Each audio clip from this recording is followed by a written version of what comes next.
اب آپ تعزیت کے لیے جاتے ہیں تو آپ دیکھیں ہاتھ اٹھا کے تعزیت کرنا، کون کیا کہہ رہا ہے، وہ کیا کہہ رہا ہے، یہ طریقہ تھوڑی ہے۔ تعزیت کا طریقہ انفرادی ہوتا ہے، یہ آپ سنیں، تعزیت صرف ایک دفعہ ہے، آپ نے تعزیت کر دی، دوسری دفعہ جانا پھر منع ہے، آپ تو اس کے غم کو دوبارہ جو ہے نا تازہ کر رہے ہیں، دوبارہ نہیں جائے وہاں، ایک دفعہ جائے تعزیت کریں۔ اور تعزیت کا طریقہ یہ ہوتا ہے، حدیث کے اندر دعا آتی ہے، یہ ہمیں سیکھنی چاہیے۔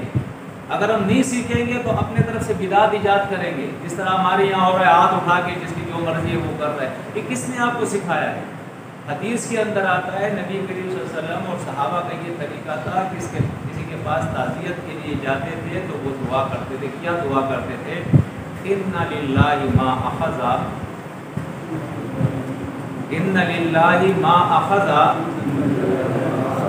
بے شک اللہ ہی کا ہے جو اس نے لے لیا، یہ اللہ کا ہے جو اس نے لے لیا، وَلَهُ مَا أَعْطَى، اور اللہ ہی کا ہے جو کچھ اس نے ہمیں عطا کیا۔ اس وقت ہمارے پاس موجود ہے، یہ کس کا ہے؟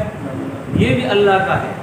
تو آپ عربی کے اندر جس کی تعزیت کرے، آپ عربی کے ساتھ ساتھ اس کو یہ پڑھے، کیونکہ وہ بیچارے کو تو پتہ نہیں یہ کیا پڑھ رہا ہے، تو آپ ساتھ میں اس کا ترجمہ بھی کرے کہ اِنَّ لِلَّهِ مَا أَخَذَ وَلَهُ مَا أَعْطَى وَكُلَّ شَيْءٍ عِندَهُ بِأَجَلٍ مُّسَمًّى، اور ہر چیز اس کے یہاں جو ہے اس کا وقت مقرر ہے۔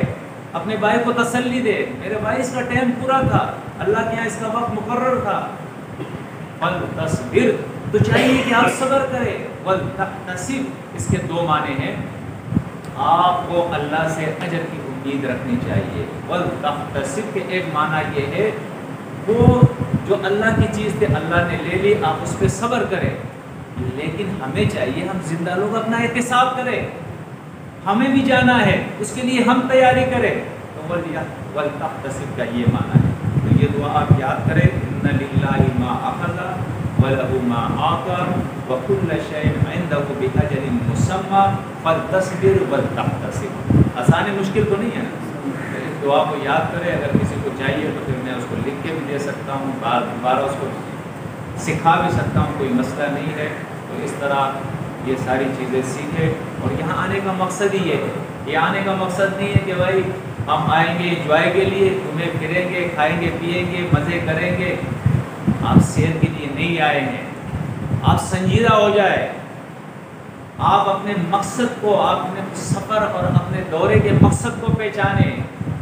یہاں آپ ایک درد لے کے اپنے سینے میں آئے ہیں، ایک فکر لے کے آئے ہیں، آپ نے اپنا کاروبار چھوڑا ہے، اپنا گھر چھوڑا ہے، دنیائی مفادات کو چھوڑا ہے، اپنے آرام کی قربانی آپ نے دی ہے۔ یہ سب کچھ اس لیے کیا ہے کہ اللہ آپ سے راضی ہو جائے اور آپ کچھ حاصل کریں۔ اگر آپ نہیں حاصل کر سکے تو کیا فائدہ پھر؟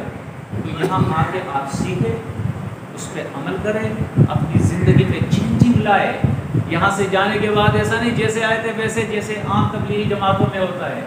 ہم نے دیکھا ان کے اجتماعوں میں کیا ہوتا ہے، میلے لگے ہوئے، کھانے پینے ہیں، گھوم پھر ہے۔ یہاں تک میں نے دیکھا یا اورنگی ٹول میں جو ہے ان کا میلہ وہ ہوتا ہے، اجتماع ہوتا ہے، آپ یقین جانیں وہاں ایک پہاڑ ہے، پہاڑ کی طرف بہت لوگ جاتے ہیں۔ کون سے لوگ جاتے ہیں؟ چرس پینے والے، بولے یار چرس کے لیے بڑی اچھی جگہ ہے۔ تو یہ کوئی طریقہ ہے؟ اجتماع کسی کا بھی ہے، دین کی نسبت سے وہ ہو رہا ہے، آپ وہاں جائے تو وہاں چرس پینے کے لیے نہ جائے، عیاشیوں کے لیے نہ جائے، کھانے پینے کے لیے نہ جائے، وہاں سیکھنے کے لیے جائے۔ تو یہاں یہ تو خالص لوگ ہیں، صحیح العقیدہ لوگ ہیں، ہمارے اندر کوئی چیز نہیں ہونی چاہیے۔ یہاں آپ آئے ہیں، اجتماع سے پہلے آپ نسوار رکھ رہے تھے، آپ سگریٹ پی رہے تھے، آپ ماوا کھا رہے تھے، آپ چھوڑے نشوں کو۔ اجتماع کا یہ اثر ہونا چاہیے، اس ماحول کا یہ اثر ہونا چاہیے۔ اس سے پہلے آپ کے رزق میں حرام تھا، اب آپ کے رزق کے اندر حرام ختم ہو جانا چاہیے۔ اب آپ سوچیں کہ میں یہاں آیا ہوں، لوگوں کو دعوت دے رہا ہوں کہ اللہ کی بات مانے، رسول کی بات مانے، میں خود کیوں نہیں مان رہا ہوں؟ أَتَأْمُرُونَ النَّاسَ بِالْبِرِّ وَتَنْسَوْنَ أَنفُسَكُمْ